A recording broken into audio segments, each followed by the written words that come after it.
All right, ladies and gentlemen, please welcome onto the podcast today, Nicolas Decavel-Bueff.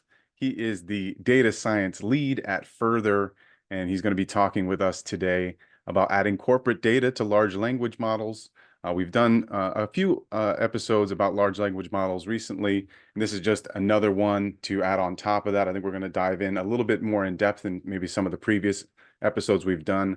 I'm very excited to have you on the podcast today. He's also going to be teaching a course for us at TDWI San Diego coming up August 4th through 9th. His course is actually on August 5th.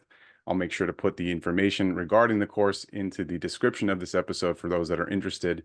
But before we jump into everything, thank you so much for your time today, Nicholas. How are you doing? I'm doing great. Really excited to have this conversation with you, Andrew. Yeah, likewise. I'm very interested to hear your insights on this topic.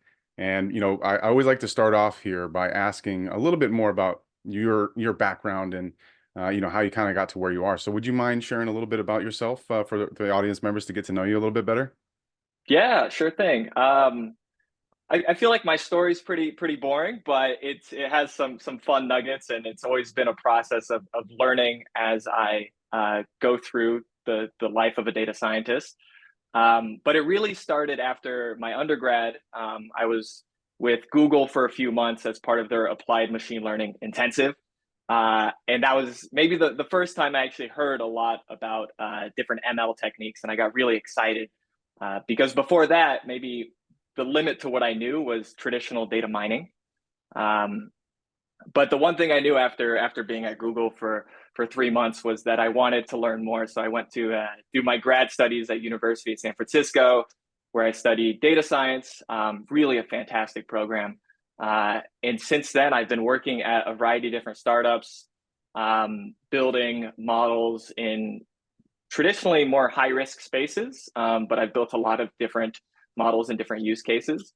And the past year and a half, maybe now, has been a huge focus on what we call generative AI. So using things like ChatGPT and large language models and finding ways to give it a formulated task so that you can start getting value out of it.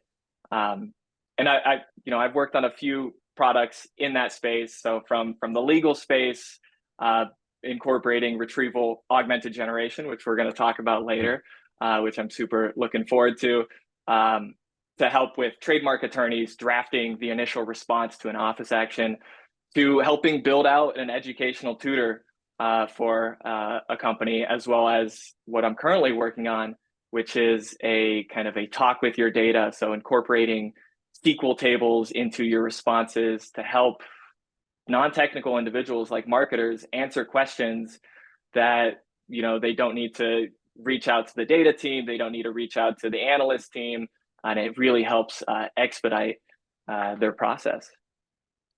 Awesome. And for all those listening, you can obviously tell why we have Nicholas on the podcast today. He's got a wealth of knowledge in this area. So let's just jump right in here. And I think maybe a first question for us to start off with is, can you explain a little bit about what large language models are? I know our audience is probably relatively familiar, but I'd love to hear your thoughts on what they are and potentially why they've grown so much in that last year and a half, as you kind of outlined. Yeah, I think it's always great to set the stage with this question, uh, just because some folks listening might not know as much. Some folks know a lot. So my introduction to what large language models are here is it going to be super technical, uh, but I'm happy to go more technical in the workshop at TDWI in August. But uh, I think it's important to understand that they've been here for a while. Just because we've recently heard about ChatGPT in November of 2022 and everybody's talking about generative AI, it doesn't mean that this has been a net new thing.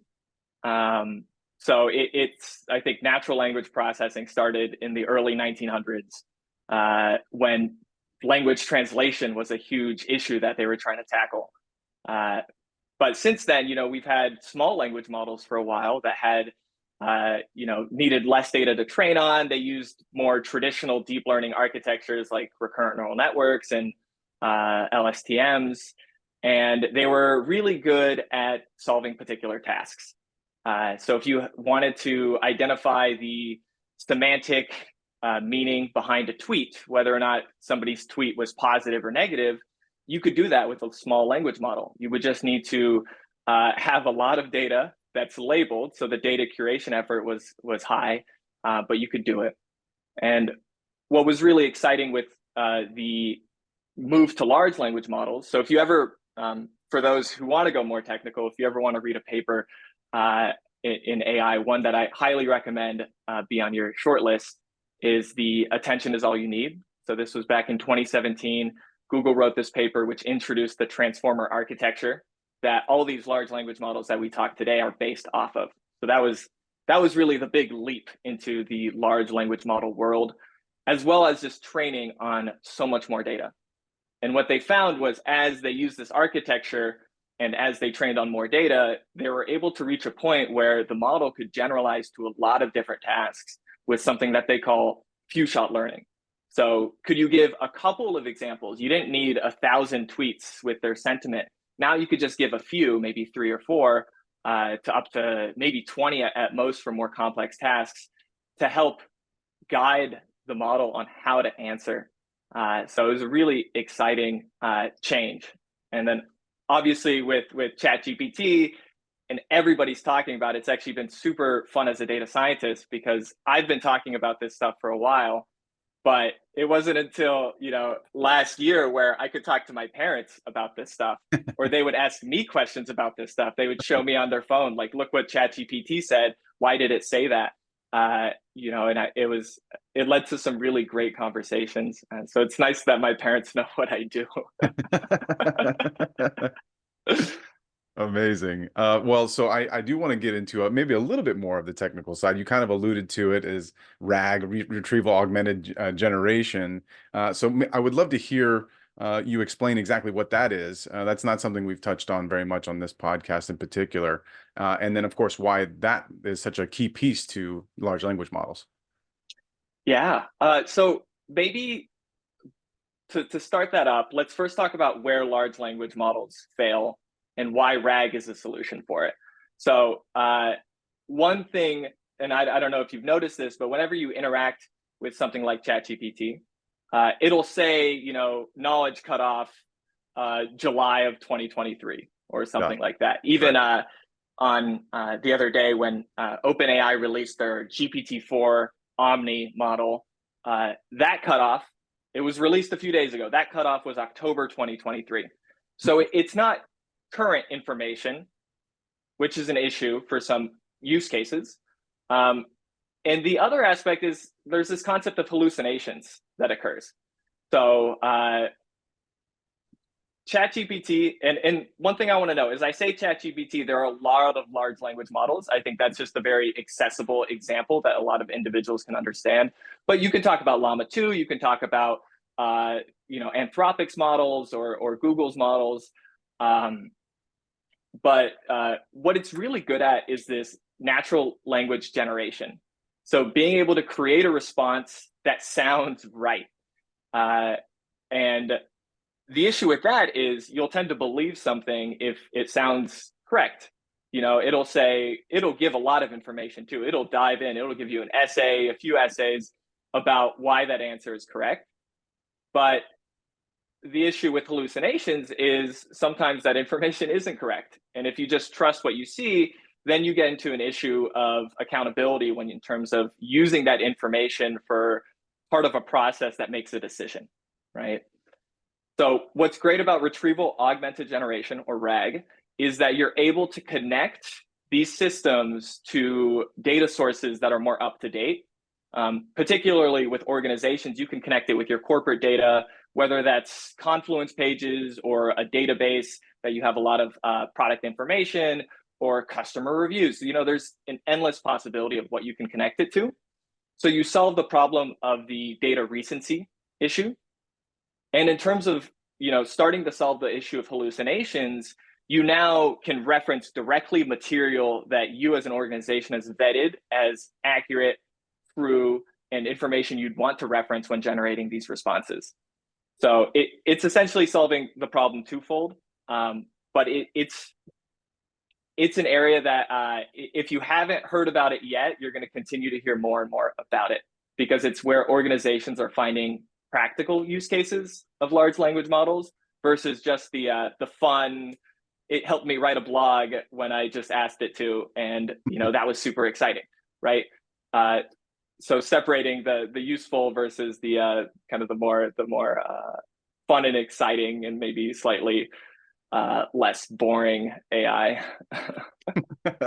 No, I think you made a very good point there, and I've heard I think a few times, and maybe slightly different semantics, but that ChatGPT can sometimes be like an overly confident 5-year-old when providing answers, where they just tell you what it is and they just believe it, and it makes you believe it because it's this computer AI generated response. You go, okay, that should be what it is, but it oftentimes can be completely incorrect. So, and then I Yeah, really it's like. it's dangerous. It's 100% dangerous because you go back to when you try to trace back why a decision was made, and it goes back to somebody saying, "Well, Chat GPT told me, this, and so I made my decision based off this." Like that's where accountability is this huge issue Right. that we're currently dealing with of how do you handle it. But yeah, the overly confident 5-year-old, I love that.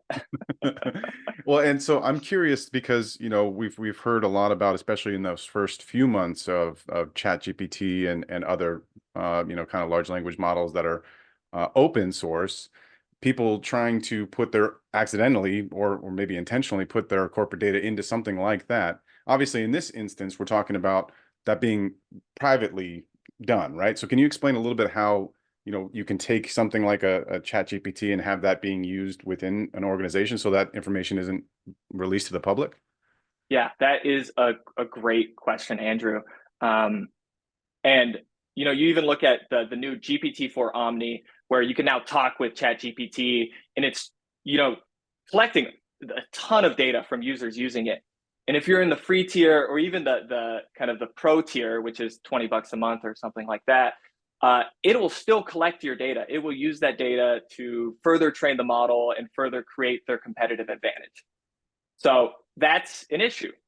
There are ways to get around it. One, if you're using something like GPT, you could get their enterprise plan. It's a bit more expensive, but it makes sure that all your information that you're using is private, that they don't use it for training. So you have that privacy first concern solved for the most part.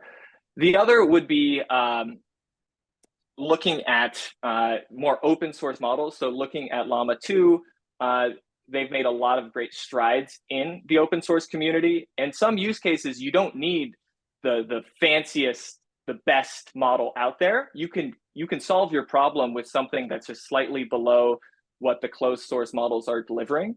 But you can host that all internally, or you can host that on your own cloud tenant to make sure that it's all secure, you know exactly where all the data is going to, and it's a closed system. So there are ways to make it safe. It's part of the decision process on choosing what models to use. And it's also why I'm a huge advocate for model cards. So when you decide to use something like Llama 2 or GPT-4, you want to understand what data it was used to train it. You want to do all these considerations in terms of what are its limitations, what are the privacy considerations, because if you don't, and the only way you choose one model or the other is based on the perceived output of how you used it, then you're going to get into these issues down the line, right? Yeah.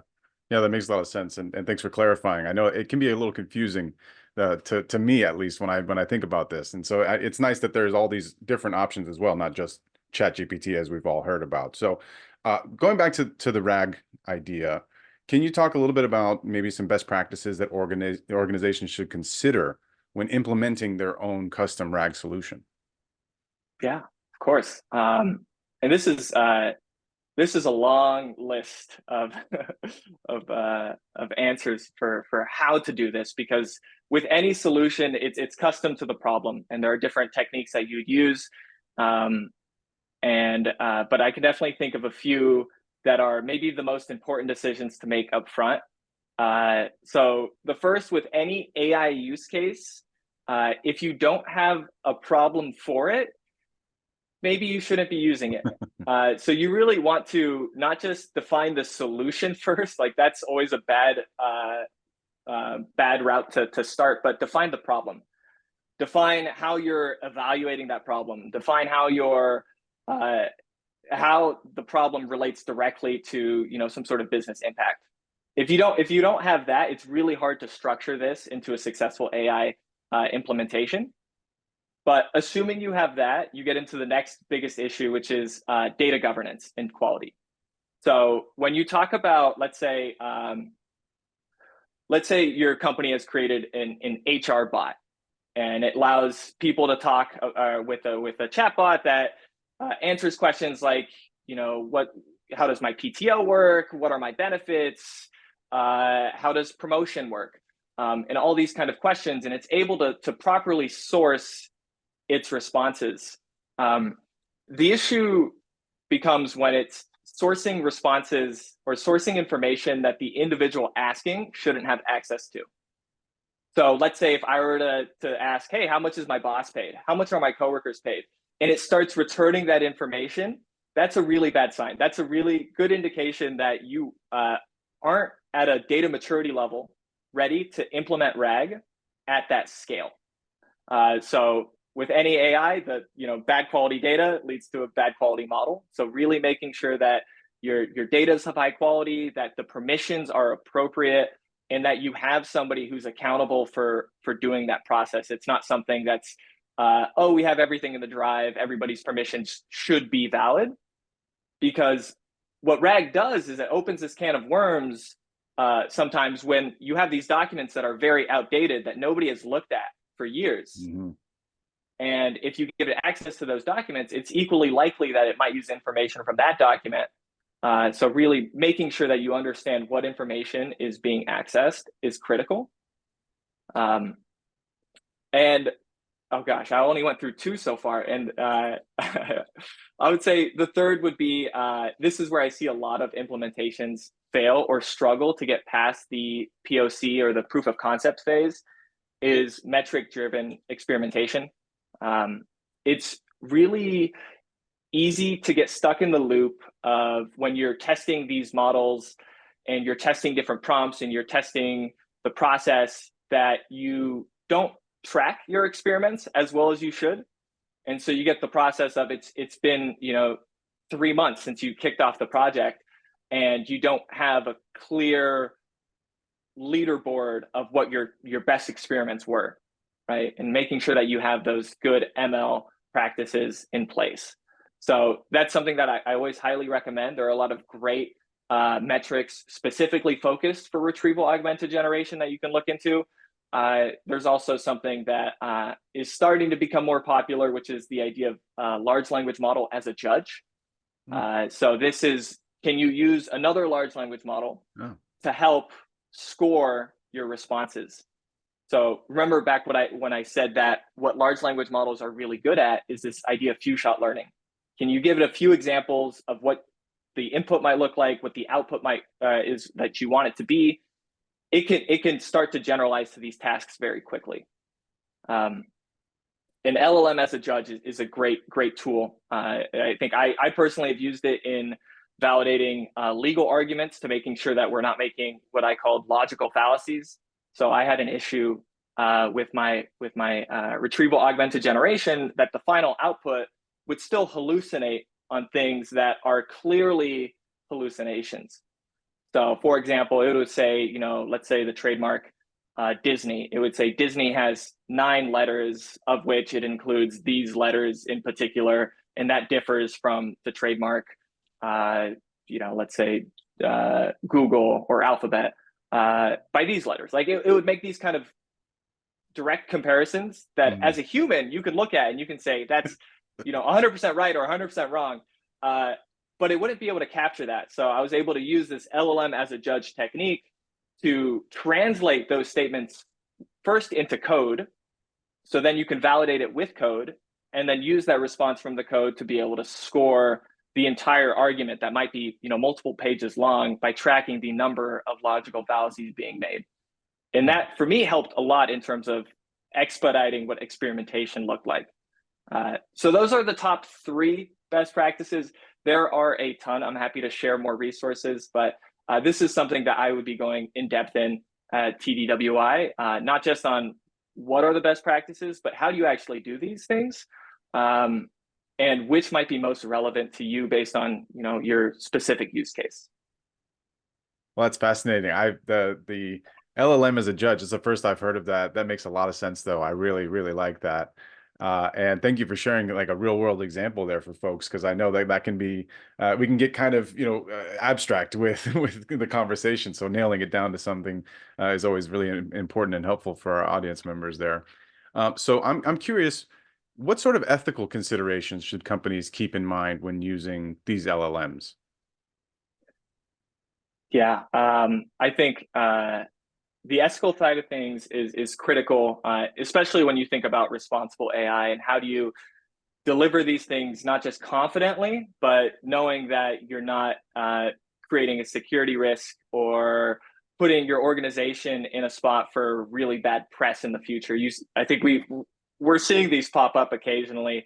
I think there's a Chevrolet dealership that had a chatbot that sold a car to a customer, and it said, this, you just bought a car for $1, no takesies, backsies. Like it had that kind of framing, which was one, it's hilarious, but two, it's not a great look for the organization. Hmm. So, and we've talked about kind of the ethical considerations throughout our conversation a little bit. So I would say there's a few main things. There's the idea of model cards, so model transparency, knowing exactly how the models you're using were trained, what data was used during that training process, what are its limitations, what are its recommended use cases. This information you can find that information on official documentation about models, especially if you look at Meta. Meta is really great at developing extensive model cards. So that's something I would make sure that as you're developing these systems, you're really aware of the what models you're using and what the implications are of that model. The second that we've talked about already is this idea of accountability. So with any generative AI tool, specifically RAG, it's but it could be any tool. You really want to make sure that the decision being made at the end of the process isn't made without a human in the loop. So when hallucinations occur, because they might occur, it's very difficult to reduce that to a 0% occurrence rate. You want to enable the individual using the tool to understand, one, where that information came from. So RAG is great at this because it could actually supplement or supply the sources that it used to generate your answer. So as somebody using that tool, I could then look at those sources and I can say, that looks great. This is exactly what I expected. Or maybe it doesn't. Maybe it read the wrong information, or it used a document that was outdated that shouldn't have been in the knowledge source. So accountability is really critical. And sometimes that also involves just training individuals on how best to use these tools. So you can never overlook the idea or the concept of just training and upskilling your workforce. And the last I would say is just bias. So being knowledgeable that bias occurs. Bias has been a problem with ML for a long time, and it continues to be a problem. And the idea of bias is when you're training these models on data, that data itself always has some sort of inherent bias towards it. It's very hard to get unbiased data. And so when you use that model in production, some of those biases might actually start to appear. I think there's some really great examples of the biases that were in the original GPT 3.5 when ChatGPT first came out, and how they've tried to slowly reduce those biases over time. But it's I would say an NP problem. It'll take a long time before we're bias free. But it's important to understand that biases can occur, and you should always test for those.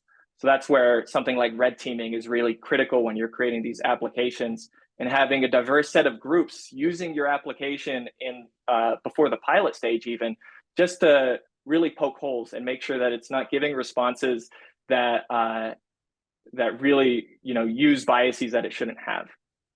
If that does that make sense, Andrew? I know there's a lot that can be talked about with bias in training data and bias in model use. Yeah. But it's a really critical part of the ethical considerations that you need to make when you're thinking about how do you actually apply this tool in the organization. No, that makes a lot of sense. And at TDWI, we focus a lot on different webinars and different other content that we're using on our website, research papers around the concept of bias and how to best eradicate it. It is seemingly to be like it's just really difficult to do that, and it doesn't seem like there's not like a goal post that you can get through. It's just like a constant thing that you have to continue to do. But to your point, there are certainly steps in the right direction, which is nice. So I guess my final question before I want to ask you a little bit about the hands-on lab you're going to be teaching at TDWI at the very end here. But before we get to that, as we've touched on, there's so much happening in this world of large language models. I'm curious, what development or trend are you most excited about right now? It's such a cool space, Andrew. There's so many cool things happening. I think even my answer changed this week from what it would have been last week, just with Omni. And I don't know if you've tested it yourself, but I've had some conversations with Omni already in the car, because I have this habit when it's just me driving that I want to talk about these technical concepts. I want to, dive into transformer architectures, and I want just a sounding board to kind of talk this through with. So it's a great tool for that. But I would say the one part that I'm most excited about that I think we're close to in terms of practical use cases is graph-based retrieval augmented generation. So what that means is you have all these documents of knowledge, and in a traditional RAG, you'll find excerpts from each document to help augment your prompt. But with graph-based, you have an additional step where you take those documents and you start to create a graph representing the documents. So exactly, for everything that is mentioned in that document, you map it out in a graph so that you can have some sort of ground truth when referencing that information.